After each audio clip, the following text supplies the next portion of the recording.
Okay, let's unpack this. When we try to visualize a highly curious person, a very specific image usually pops into our head. Right, like a very physical image. Exactly. I mean, we picture someone dragging a battered suitcase through a crowded, unfamiliar airport terminal. Or we imagine a passport completely covered in stamps. Or someone just standing in awe in front of some ancient ruin. Yeah, or navigating a bustling street market in a city where they just don't speak a word of the local language. There is this deeply ingrained cultural expectation that curiosity is fundamentally like a physical action. We rely so heavily on geography to serve as the ultimate proof of an inquisitive mind. The logic seems sound on the surface, I guess. We treat it like an activity you literally have to purchase a ticket to go do. Right, because if you are constantly moving across the map, putting yourself in new physical environments, you must inherently be a curious person. But it's a highly romanticized, very visible way to define a psychological trait. We just naturally gravitate toward metrics we can easily see and measure. I am completely guilty of this. I mean, I have historically tied my own sense of curiosity directly to my travel itinerary. Oh, I think most of us do. But today, we are taking a deep dive into a piece of writing that completely shatters that image. It strips away the romance of the departure gate and, well, replaces it with something much more challenging. It really does. We are looking at a brilliant July 2026 Substack article titled, "Curiosity Didn't Take Me Around the World, It Taught Me How to Change." And it was written by Roberta Hill, a 74-year-old Canadian author, for her publication, Wander After 70. The mission of this deep dive is to completely reframe how you, the listener, think about curiosity, about the aging process, and about your own daily relationship with technology. It's a massive shift in perspective. Definitely. This source material delivers a profound realization regarding what it genuinely means to be adaptable.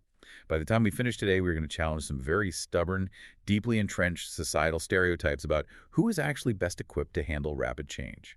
Because Roberta actually starts her piece exactly where our brains naturally go. She begins with her own experiences of travel. Right, the geographic curiosity. Yeah.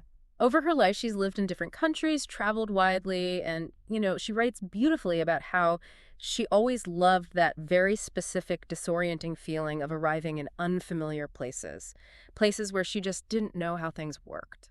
Which is a very common feeling for travelers. Totally. And for a huge chunk of her life, she firmly believed that exploring a new city was the absolute ultimate expression of her own curiosity. I mean, it is a completely logical conclusion to draw about yourself when you're in that phase of life. You place yourself in a scenario where you don't know the language, you don't understand the currency conversion. We're totally oblivious to the local social customs. Exactly. You force your brain to figure things out on the fly. So for decades, Roberta viewed that active problem solving in foreign environments as the core evidence of her inquisitive nature. And, reading her initial thoughts made me feel validated. But then she pivots hard, and I found myself needing to push back on my own assumptions. How so? Well, is travel really a marker of deep, fundamental curiosity? Or is it sometimes just a very expensive way to be passively entertained by novelty? Oh, that's a sharp distinction. I started thinking about it like riding a massive roller coaster. The roller coaster analogy is actually a really interesting way to frame the cognitive experience of modern travel. Right, because think about the mechanics of it. You strap yourself into the roller coaster car, it's thrilling, it's entirely new, your heart rate spikes, you are taking in all these wild sights and sounds. But you aren't actually doing the driving. Exactly. The track is completely laid out for you in advance. You are ultimately just along for a highly curated ride. That is so true for how we travel today. With modern travel, we have TripAdvisor telling us where to eat, Google Maps telling us how to walk, and, translation apps doing the heavy lifting of communication. It's like a sanitized adventure. You're insulated from the actual friction. Yeah, and most importantly, when you get off that roller coaster or when you fly back home, you haven't actually had to alter your core identity. You just experienced a temporary burst of novelty. So does simply witnessing something new actually require an adaptable mind? And that distinction between passive observation and active adaptation is the exact hinge upon which Roberta's entire thesis turns. It's the big realization. It is. She looked back over her 74 years and reached the rather uncomfortable realization that travel was mostly a decoy. It was just one surface-level expression of something much deeper. A decoy. I love that word for it. Right. Curiosity, she realized, isn't anchored to geography at all. Ugh. True curiosity depends entirely on the internal choices we make when confronted with the unknown. The internal choices dictate the curiosity, not the external itinerary. She highlights this profound insight that curiosity only really takes root and grows when we stop worrying about what we are, quote-unquote, supposed to be doing. Like dutifully checking off a list of famous tourist monuments. Yes. And instead, start paying attention to what genuinely demands our cognitive engagement. Which requires a fundamental orientation toward the world that embraces friction rather than avoiding it. Because she realized travel wasn't the actual root of her adaptability, she began investigating her own history for other patterns. Looking for the real through line. Exactly. She looked for the moments where she was truly forced to change her behavior. And here's where it gets really interesting. Because looking for that behavioral friction leads her to an incredible, completely unexpected realization about her lifelong relationship with technology. The technology piece of this is fascinating. It really is. Let's trace Roberta's tech timeline over the last 45 years because it is just staggering. More than 4 decades ago, she bought one of those enormous early cellular phones. The really bulky ones. Yeah, she notes that it looked more like a heavy construction tool than anything you would ever actually carry in a pocket. And as an amazing aside, she still has that exact same phone number today. Wait, really? Maintaining the same number across 4 decades of telecommunications evolution is a fascinating detail on its own. I know, right? It really paints a picture of longevity. But her timeline just accelerates from there. She bought a personal computer in the mid-1980s. Which was an era when that was highly unusual for an average household. Very unusual. And she was actively building websites before most traditional businesses even understood why they needed one. Oh, wow. Yeah, and she started blogging back in 2005. By 2006, she was early to the game again, buying a TomTom GPS for navigation and an early iPhone. She was just constantly adopting the next wave. Constantly. She eventually created, scaled, and sold a Google News website. And today, at 74 years old, she is actively and happily experimenting with artificial intelligence. Meanwhile, plenty of people half her age are still hesitating or, openly terrified to even log into an AI platform. Looking at that timeline, I mean, the superficial takeaway would be to assume her curiosity simply shifted from collecting passport stamps to collecting electronic gadgets. Just swapping souvenirs. Right. But if we connect this to the bigger picture, she understood that technology wasn't the real story either. The physical devices were just another decoy. She wasn't collecting devices the way tourists collect souvenir magnets for their refrigerators. She was acting as an explorer of paradigms. Paradigms, yes. Every single time she bought a fundamentally new piece of technology, she was forcing herself to step into a completely new way of processing information. The author identifies the true common thread underlying all of these seemingly disparate life events, and it is a single concept change. The neurological heavy lifting is the key here. The friction. Precisely.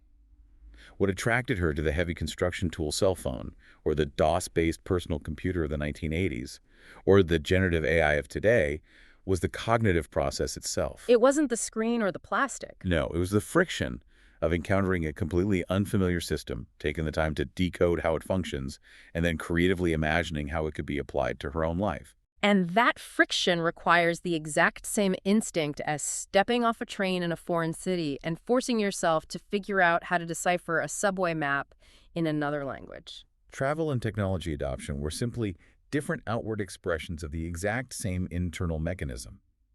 The underlying engine powering both was a willingness to abandon comfortable routines and embrace a new reality. Which is such a powerful way to look at it. And understanding that curiosity is fundamentally about a willingness to change behavior forces us to critically evaluate some massive cultural assumptions we all carry. Especially regarding age. I have to admit, this next section of the source material made me deeply evaluate my own biases. Once you reframe curiosity as the raw capacity for adaptability, well, we are forced to look at how society views and often dismisses older generations. It's a huge shift. We pivot from Roberta's personal timeline right into a massive generational thesis. Society operates on a very rigid, almost universally accepted stereotype regarding aging and technology. Oh, absolutely. We hear it constantly in the media, in workplaces, even in our own families. The prevailing narrative is that younger people are the natural innovators, that they are inherently adaptable. And conversely, the stereotype insists that older people stubbornly struggle to keep up with a changing world. Exactly. The cultural caricatures like the confused senior citizen struggling to operate a modern television remote. But Roberta holds that specific stereotype up to the harsh light of recent history, and the entire narrative just completely falls apart. We really have to examine the stark reality of the technological leap her generation actually navigated. Their foundational reality was entirely analog and mechanical. Completely tactile. Yes, they were born into a world of rotary telephones, where you physically manipulated a dial to create a connection. Television channels signed off at night, leaving only static on the screen. Which seems wild to think about now. Communication meant writing letters by hand, putting them in an envelope, and waiting days for delivery. Commerce was conducted primarily in physical cash. Photography required finishing a limited roll of chemical film, physically dropping it off at a store, and waiting to see if the image was even in focus. That mechanical, tactile world was the specific environment they were optimized for. But look at the monumental shifts they were forced to adapt to over a single lifetime. The list is staggering. They witnessed astronauts walking on the moon. They had to transition from typewriters to the abstract logic of personal computers. Then came the internet, entirely redefining global connectivity. Then the shift to email, rendering the postal service secondary. And it just kept accelerating. Then came mobile phones, untethering communication from physical locations. Next was GPS navigation, totally replacing spatial memory and physical maps. Then digital cameras, online banking, smartphones, the constant connectivity of social media, streaming services, video calls, and now, well, the absolute paradigm breaker of generative AI. This raises an important question about the cognitive load required to make those leaps. Roberta makes a crucial observation here. Her generation did not learn these systems as a fun, optional hobby. It wasn't just for kicks. No. At several distinct points in their adult lives, they were forced to entirely abandon the structural knowledge they had already mastered. They had to learn a completely different, increasingly abstract way of existing in society simply because the world changed the rules on them. Yeah, going from a physical Rolodex to a digital database isn't just learning a new tool. It requires rewiring how your brain conceptualizes the storage and retrieval of information altogether. There's a fundamental rewiring. And that cognitive rewiring brings up a question I really want to pose to you, listening to this deep dive right now. Huh. We are constantly told that digital natives, the generations born with tablets in their hands and Wi-Fi everywhere, have this massive inherent advantage in the modern world. That's the common assumption. But aren't they just swimming in the exact water they were born in? Framing it that way completely changes how we measure adaptability. To me, comfortably swimming in the water you were born in doesn't prove you are an adaptable swimmer. True adaptability is swimming halfway across a massive lake, and suddenly the physical properties of the water shift. Like it turns to ice or something. Or suddenly the water turns into thick jelly, and you have to completely change your swimming stroke, your breathing pattern, and your energy output just to keep from drowning. Digital natives haven't had to fundamentally change their stroke yet. They are incredibly proficient at the stroke they learned on day one. But the 70-something generation, however, has been forced to change their stroke a dozen times just to make it across the lake. Exactly. What's fascinating here is how this challenges our understanding of cognitive flexibility. Younger brains are certainly hardwired for a digital world from birth. They intuitively grasp touchscreen interfaces and nonlinear digital communication. It's second nature to them. But individuals in their 70s have had to deliberately, consciously reinvent the practical skills of daily living over and over again. As Roberta poignantly writes, we learned because we had to, and because life kept moving forward. Because life kept moving forward. I mean, they couldn't just opt out of online banking or refuse to use email without being completely isolated and left behind by the rest of society. The choice was literally adapt or vanish. This leads to arguably the most powerful conclusion in her text. When we assess this older generation, their greatest strength is not merely their lived experience. It isn't just the passive accumulation of years on a calendar. What is it then? The defining strength is their relentless adaptation. Roberta writes, that doesn't sound like a generation that's bad at adapting. It sounds like a generation that's been adapting for 75 years. Oh man, it is a profound mic drop moment in her piece. It completely flips the script on who we should be looking to as models of flexibility. It really does. And because this continuous adaptation is the true hallmark of a vibrant, curious mind, Roberta brings the entire concept full circle to offer us a brand new definition of curiosity itself. But, she does it with a fantastic, grounding sense of humor that makes the wisdom feel incredibly approachable. She possesses a wonderfully sharp wit. Amidst all this talk of high-level technological adaptation, she makes sure to note that she still drives a car with a standard manual transmission. Yes, she leans right into the classic grandparent cliches just to poke fun at herself. Like, she jokes that she occasionally catches herself telling people she went to school by horse and buggy. Which is hilarious. And then she pulls back and corrects herself, admitting, okay, maybe it wasn't a buggy, but we definitely walked through 6 feet of snow, uphill, both ways. She adds this brilliant little line, memory has a wonderful way of improving a good story. Injecting that humor shows she isn't taking herself too seriously, which makes her broader point much more effective. She uses that relatable voice to strip away all the complicated metrics we usually use to measure an interesting life. All the stuff we talked about at the beginning. Exactly. She removes the need for exotic passports, expensive plane tickets, or even the compulsion to own the absolute latest gadgets. She boils everything down to one simple, clarifying metric. She notes that the older she gets, the less convinced she is that curiosity has anything to do with the physical places we visit or the specific devices we purchase. It becomes much more internal. Instead, she writes that true curiosity is measured by a single question, whether we're still willing to learn something that didn't exist yesterday. Something that didn't exist yesterday. It is an incredibly elegant distillation. By framing it that way, she completely democratizes curiosity. It is no longer an elite activity reserved for those with disposable income or abundant free time. And you can see how deeply this framing resonates with her audience, too. In the comments section of her Substack, a reader named Elaine Samansky echoes this exact sentiment. Oh, I remember that comment. Yeah, Elaine writes about looking at the rapid pace of change and wondering what is coming next, acknowledging that whatever it is, it will inevitably change their lives all over again. But Elaine finishes her thought by stating they will embrace that unknown future, quote, because that's what we do because we are curious. Elaine's comment perfectly encapsulates the necessary mindset shift. It replaces the natural human fear of the unknown with an active, courageous embrace of it. The default reaction isn't resistance, it's anticipation. So, what does this all mean for you, listening right now? Why should you care about the personal epiphanies of a 74-year-old author? It's the practical application of all this. I want to challenge you to closely examine your own daily routines and micro-reactions. Think about the last time the interface on your favorite app updated, completely moving the buttons you were used to.